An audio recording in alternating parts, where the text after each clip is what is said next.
معصوم فرماتے ہیں ہر شب جمعہ ہزارہ گنہگار وادی برہوت سے آزاد ہو جاتے ہیں۔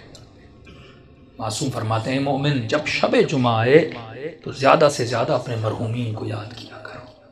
ایک روایت میں آئے فرمایا جن کے والدین مرحوم ہو گئے، فرمایا ہر شب جمعہ تمہاری بوڑھی ماں تمہارے در پہ آتی ہے، تمہارا بوڑھا باپ تمہارے گھر پہ آتا ہے اور کیا سوال کرنے آتی ہے، میرے لال مجھے کوئی خیرات دو، مجھے کوئی ثواب دو۔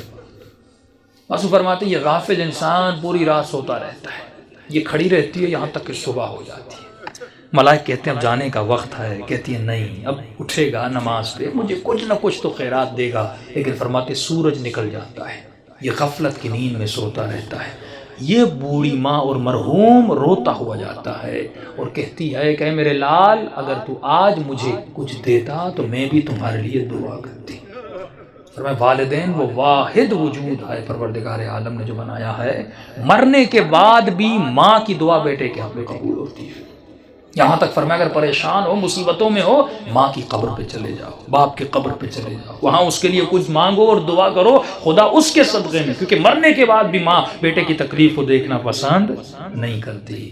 تو تصور کرو اس دنیا میں جس کو اللہ نے ماں بنایا وہ ہماری تکلیفوں کو برداشت نہیں کرتی،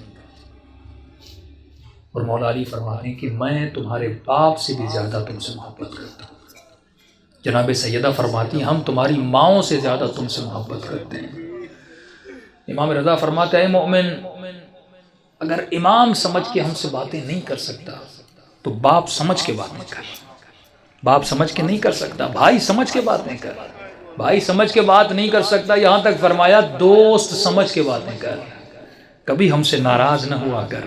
ایک مولا کا چاہنے والا گنہگار تھا، ساتویں امام کا زمانہ تھا، گلی پتلی سی تھی اور شراب کی اس میں عادت تھی، ہاتھ میں شراب تھا اور آگے بڑھ رہا تھا، سامنے امام کو آتے ہوئے دیکھا، شرمندہ ہوا کہ مولا کو کیسے میں فیس کروں گا، اس نے فوراً اپنا چہرہ دیوار کی طرف کر دیا تاکہ مولا گزر جائے اور مجھے نہ دیکھیں۔ امام جیسے آئے اس کے قریب آئے، اس کی پیٹھ پہ ہاتھ لگایا، کہا کہ اپنا منہ کیوں پھیرا ہے؟ فوراً اس نے چہرہ امام کا مولا میں نے دیکھا نہیں، بہانہ بنایا۔ تو امام نے کہا ہاتھ میں کیا ہے؟ جھوٹ بولتا مولا سے، جس نے کہا کیسے بتاؤں ہاتھ میں شراب، اس نے جھوٹ بولا کہ مولا میرے ہاتھ میں شراب ہے، میرے ہاتھ میں دودھ ہے۔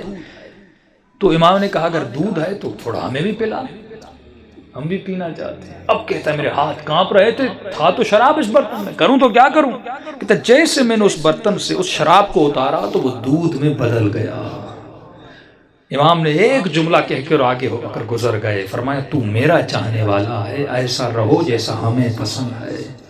دوسری بات امام نے کہا خبردار کتنے بھی گنہگار کیوں نہ ہو جاؤ لیکن کبھی بھی ہم اہل بیت سے پیٹ نہ دیا کرو۔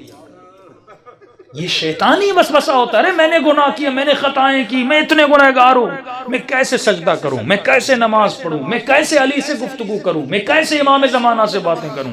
امام فرماتے ہیں ہم بیٹھے اس لیے ہیں تاکہ تو ہمارے ساتھ درد دل کرے، اور یہ وسیلہ خدا نے آپ کو دیا۔ امام رضا فرماتے ہیں ہمارے چاہنے والے چھوٹی چھوٹی باتوں کے لیے ہمیں ہماری سیدہ فاطمہ کا واسطہ نہ دیا کرو، کیونکہ ہم ہر مصیبت برداشت کرتے ہیں لیکن اپنی دادی کی مصیبت برداشت ہم سے نہیں ہوتی۔